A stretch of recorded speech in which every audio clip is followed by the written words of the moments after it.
থাপ্পড়ে, সেই পড়েছে থাপ্পড়ে। দেখলেন তো এখানকার মাননীয় রাজ্যপাল প্রাক্তন আনন্দ গোষ্ঠী কিভাবে সরানো হলো। কেন সরানো হয়েছে আমি সব জানি, ভয় দেখি। রাজভবনটা বিজেপি পার্টি অফিস হবে, ওখান থেকে টাকা বিলি হবে, আর যাকে নিয়ে এসছেন তার বিরুদ্ধে আমি যেটা শুনেছি এখনো পর্যন্ত তামিলনাড়ুতে যখন তিনি ছিলেন সুপ্রিম কোর্টে অনেক কমেন্টস আমি শুনতে হয়েছে। তিনি কোনো কাজ করেন না বিজেপি ছাড়া, বিজেপির একেবারে প্যারেড করা ক্যাডার। শুনুন, বাংলা কিন্তু অন্য তামিলনাড়ুতে স্ট্যালিনদের জবাব দিতে হয়েছে, প্রতিদিন বেচারারা ফেস করেছে। বাংলায় ভোটের 1 মাস আগে কেন চেঞ্জ করলেন? কাউকে টাইম কমপ্লিট করতে দিচ্ছেন না।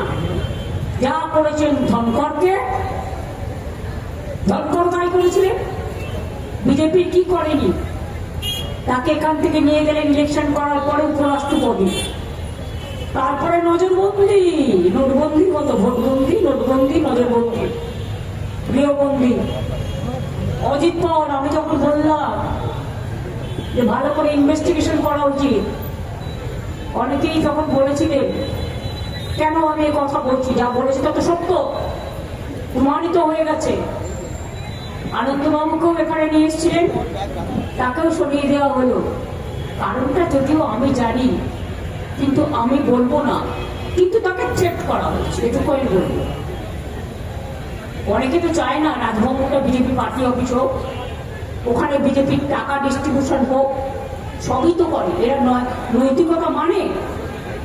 যারা দিল্লিতে এখন বসে আছে এরা তো মোহাম্মদ বিন তুগলকের জ্যাঠার জ্যাঠামশাই।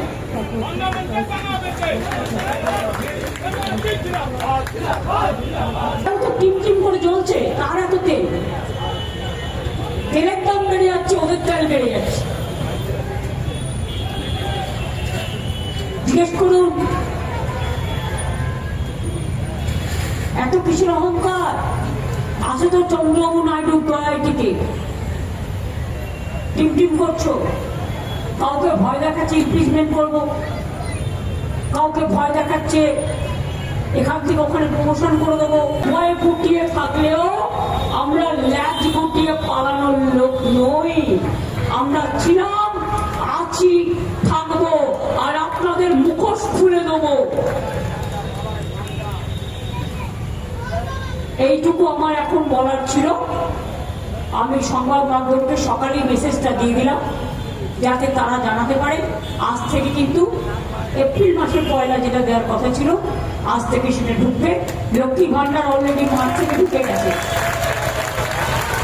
ফেব্রুয়ারি থেকে ঢুকে গেছে। লক্ষ্মী ভান্ডার ফেব্রুয়ারি মাস থেকে ঢুকে গেছে। শুনুন, আমরা যেটা বলি আমরা করি, আর অন্যরা যেটা বলে সেটা ছবিতে বাঁধিয়ে রাখে।